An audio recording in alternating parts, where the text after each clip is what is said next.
Colton, get out of here, bro. What's up, everybody? It's your boy CB back at you with another video. In this video, I'm going to be teaching you guys how to get a 30 bomb for yourself. I'm going to be showing you how I do it, and then hopefully it helps you be able to do it yourself on your own. Before I get started on the video, I have a few requests. If you're new to the channel, please subscribe. We really want to get as many subscribers as we can to help our channel grow. And also, if you already subscribed and you support the channel, please watch our entire videos and don't just watch the beginning, because right now what we need most is watch time so that we can get our own supported creator code, so that we can do custom, so we can do all this fun stuff. We just need you guys to watch the videos. That's literally all we need, because we just need the watch time. We have most of the other stuff down. So please watch the whole videos. Liking helps. Subscribing obviously is super important if you're new to this channel. So please help support us and help us grow. We really appreciate it. Thank you guys so much. And now I'm going to teach you guys how to do it. A really important part, in my opinion, is getting a good drop and then knowing where the most people are going to be from the drop so that you can get the most off spawn. And in my opinion, you need to be getting at least 10 off spawn. But it's possible to get a 30 bomb without getting 10 off spawn, but it's a good baseline number. If you can get 10 off spawn and then quickly get out of wherever you landed, that's usually a pretty good start. This game, that's pretty much what happens, so that's kind of why I'm saying it, but in general, 10's a good number. You also don't want to spend much time looting. That's a mistake a lot of people make. They spend like an hour looting up, and then by the time they've got good stuff, everyone's dead. You gotta, once you get decent guns, it doesn't have to be good, like a TAC and a AR or an SMG. Anything decent, you just gotta go and just try to get as many off spawn as you can and then instantly get out. If you don't have shield, sometimes that's a reason to keep looting, opening chests, to just try to find minis or something, but in general you can't spend much time looting or else you're not going to get a very good game. Some basic things I think that are important is, if you cannot edit well or build well, just go into creative and practice that stuff, because obviously that stuff's important, but you guys all know that, like, just basic skills are going to help you get higher kill games. And then you gotta want to know how to play fights. Like, you gotta know when to do certain things. You gotta know when to just hold up and just like wait for them to come to you. You gotta know when you gotta push high ground. Usually the play is gonna be to try and get above your opponent at all times, which you'll see up here. But like right here, I don't just jump in because there's guys to the left and the right, and you don't want to get in a spot where you're getting sprayed from both sides. Like right there, I shoot and then I build right below me so that I can stay above him, because keeping high ground is important and it makes winning the fights a lot easier. As you see here, I just do basic builds, just a simple 180 after building double ramps up to get above him, and then once I get above him, I pretty much just try and hold the high ground. And I missed the shot there, but it doesn't matter, because if you build after you shoot, they're not going to hit you, so as long as they're not hitting you, you're not going to die. And you just got to get them eventually, obviously. And then another thing people do that I think is a big mistake is they are always trying to thirst. Like right there, I get the knock, and I'm not trying to thirst because I know there's still guys near me in ways that I could die, so I don't worry about thirsting. A lot of the times what happens is, if someone gets knocked, a teammate will go and try to revive him on their team, and that can be really easy to get them knocked, because if they're reviving, they obviously can't shoot you, so if you just get them while they're trying to revive, that's a pretty easy kill.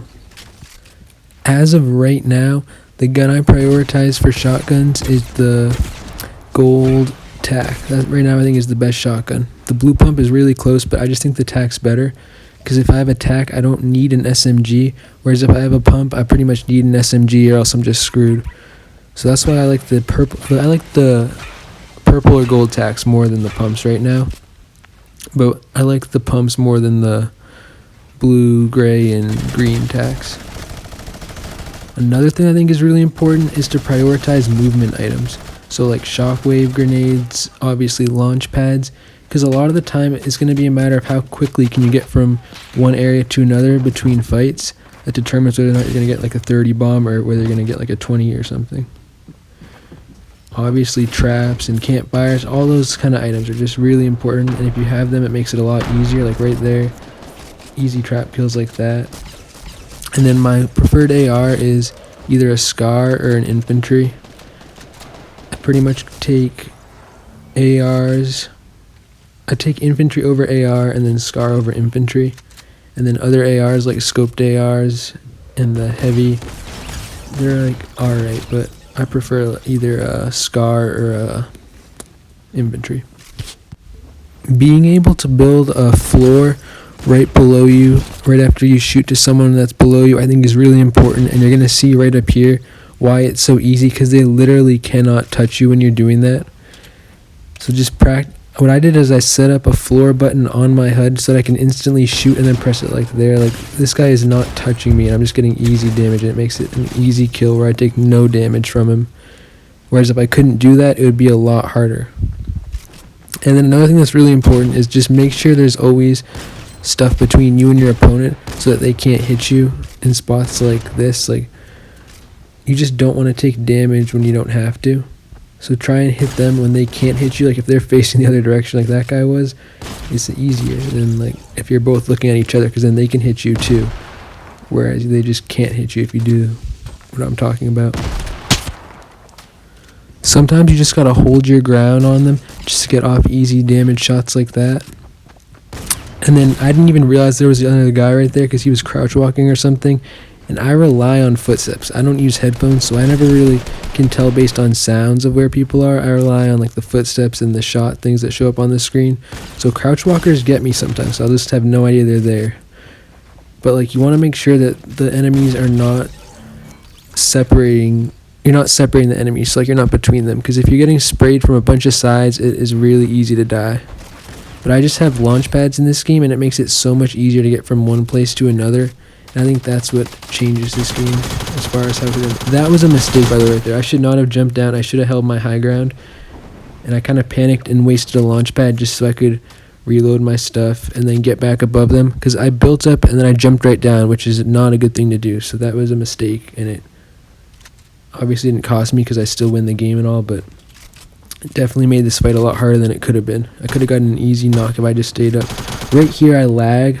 So after I made the edit, I just got stuck in the edit thing because I was lagging because my Wi-Fi's not that great and it gets really bad spikes. But if I hadn't lagged there, I probably would have gotten 2 knocks or so. But I only got 1. A little scary situation here where I managed to avoid that guy and then get some heals off. And that's really important too, to just always build up above them when they're equal level to you. Like, that guy was right next to me. He could have gotten me if I hadn't been able to build up quick enough. So it's important to do the little things like that. This fight is an example of where not thirsting helps me a lot, because it usually is easy to knock them even after they've been revived, because they'll be like one shots a lot of the time. And the guys wasted time reviving different people and stuff like that. So it made the whole fight overall a lot easier, because I knocked a lot of these guys more than once. And it just helps out when they're reviving them, because then they're not spraying at you when they're doing that stuff, so it's a lot easier. And then an important thing, I think, is to not take anyone for granted. Like, I probably should have built above him instead of just jumping around, because if he hit a lucky shot off me, it could have been bad news. But at this point, I had 24 with 11 left, and it's really important to not panic because I had 24 with 11 left, so I know I can get a 34 at this point. And then, like, obviously I get a little bit nervous, excited and stuff when that happens, so it's really important to just not freak out, stay relaxed, that kind of stuff, because if you do freak out, it's going to make it a whole lot harder to have a good game. And then in situations like this where there were guys sniping far away at us, I was in the rift zone area and I really hate that area. I just launch padded out because I really didn't like the situation, and that's really important to do that in spots that aren't looking good for you or that you just aren't comfortable with. You're about to see what cost me the 30. I get a 29 and I should have gotten a 30.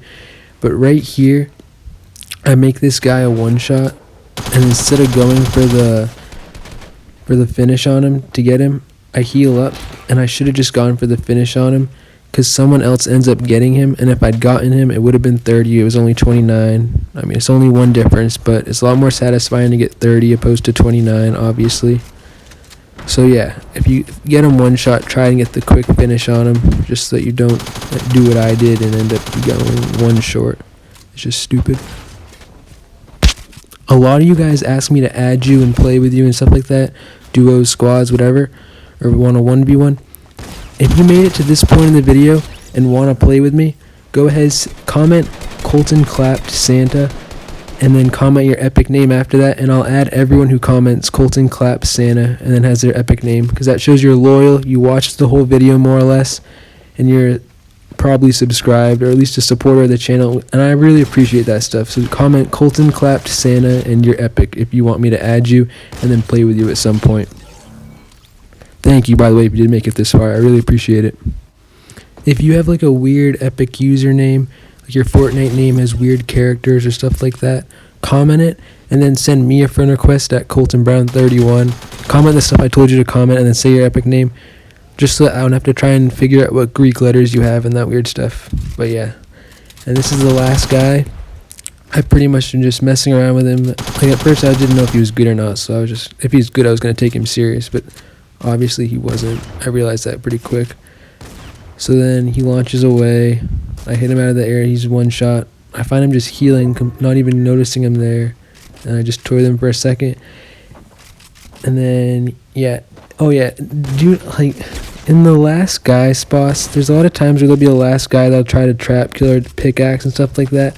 I think it's important to kind of know where you're at. Like, if it's a guy that could one-pump you, it's just not worth it to ruin such a good game over something silly like that at the end. But yeah, thanks for watching, guys. Subscribe if you're new, and I'll see you on the next one. Peace.